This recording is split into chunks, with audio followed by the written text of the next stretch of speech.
Саламатсыздарбы окуучулар? Біз бүгін жаратылыстануу пәнінен онлайн сабақ өтеміз. Сабағымыздың тақырыбы жанды және жансыз табиғаттың айырмашылығы неде? Сабағымыздың мақсаты жанды және жансыз табиғаттың өзара байланысын түсіндіру. Балалар, біздер қызықты да қыр-сыры мол ғажайып әлемде өмір сүріп жатырмыз. Айналаға қарасаң, бізді көптеген заттар қоршап жатқанын білеміз. Олар неше түрлі ғимараттар, жолдар, ұшақтар, жиһаздар бар екенін білеміз. Бірақ айналамыздағы заттардың көпшілігі адамның көмегінсіз өздері пайда болған.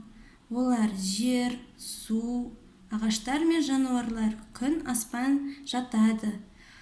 Оларды бір сөзбен табиғат деп атаймыз.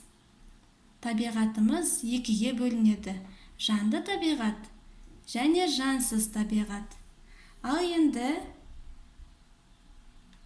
балалар, жансыз табиғатпен таныса өтейік.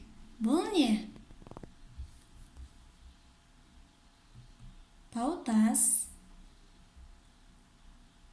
бұлт,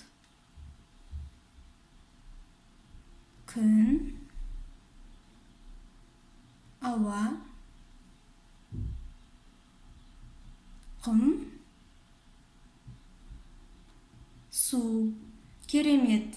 Бұлар жансыз табиғатқа жатады.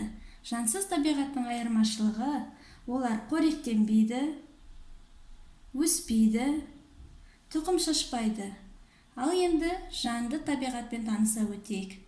Бұлар кімдер? Адамдар, өсімдіктер, жәндіктер, құстар, балықтар, жануарлар.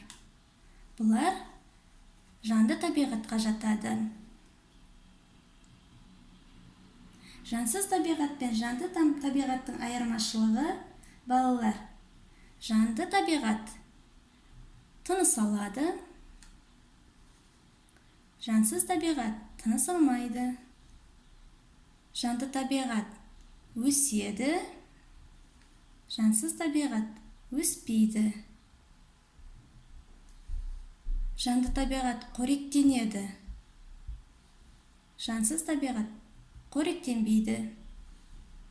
Жанды табиғат көбейеді, жансыз табиғат көбеймейді. Балалар, бұл жерден жанды табиғатты табайықшы.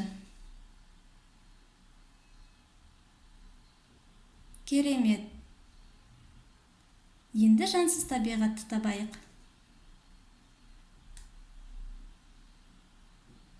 Жарайсыздар. Үй тапсырмасына суретті жанды және жансыз табиғатпен толықтырайық. Осымен сабағымыз тәмам. Сау болыңыздар.